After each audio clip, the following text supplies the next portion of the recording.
The alarm clock screamed. John hit it hard. Silence. He opened his eyes. Something was wrong. This wasn't his room.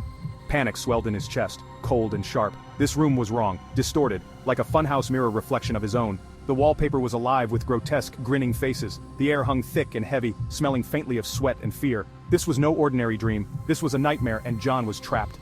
He tried to scream, but his voice died in his throat. He tried to move, but his limbs felt heavy, filled with lead. He was paralyzed, a prisoner in his own body. A deep, raucous laugh echoed around the room, sending shivers down John's spine. This was no ordinary nightmare. This was real, and it had a name: the Popular Monster Challenge. A figure coalesced from the shadows, tall and gaunt, with eyes that burned like hot coals. The Popular Monster. "Welcome, John," it rasped, its grin spreading wider, impossibly wide. "You have been chosen." Chosen for what? John wanted to scream, but the words wouldn't come. The monster's grin widened, becoming almost painful to look at. "The Popular Monster Challenge," it boomed. The rules were simple, brutally so. John had one chance, one path to survival. He had to become a famous musician. "Gain fans," the monster hissed, its voice dropping to a menacing whisper. "Achieve popularity, or face the consequences." Music.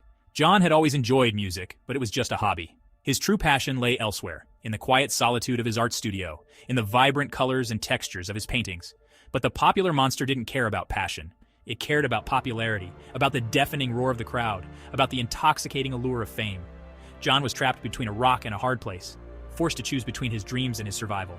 "Choose wisely, John," it growled, its voice a low rumble. "Time is of the essence." The pressure was immense, suffocating. John closed his eyes, trying to shut out the monster's burning gaze, trying to hear the whispers of his own heart. But the monster's words echoed in his mind, a relentless drumbeat: popularity or perish.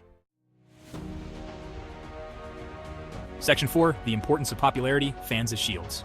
Popularity is your shield, your armor, your only hope. John understood. In this twisted game, fans weren't just admirers, they were protectors.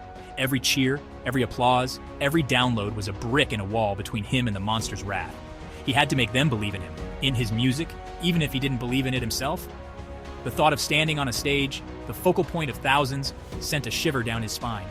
It wasn't exhilaration he felt, but terror. He was an artist, not a performer. But the monster's words left no room for doubt. To survive, he had to become a star. He had to make them love him. Section 5, dire consequences, the monster's wrath. The monster paced around him, its claws scraping against the floor, a chilling reminder of the stakes. "Fail to amuse me, John, and you will face consequences most dire." John didn't need to ask what those consequences were. The monster's eyes, burning with a cold, malevolent fire, told him all he needed to know. The air grew heavy with the weight of unspoken threats. John could feel the monster's power, insidious and inescapable, pressing down on him. The walls of the room seemed to close in, suffocating him, leaving him gasping for breath. The nightmare was closing in, and John was running out of time. He had to choose. Section 6, a decision made, facing the music. John closed his eyes, took a deep breath, and made his choice. He chose survival. He chose the guitar. He would face the music, literally. He would pour his heart and soul into his music, even if it killed him. He would become the star the Popular Monster demanded, the idol the crowd craved. He would survive. He opened his eyes and met the monster's gaze, a flicker of defiance in his own. "Good, let the challenge begin." The room around John dissolved, replaced by a blinding light. He was falling, falling, falling, and then silence.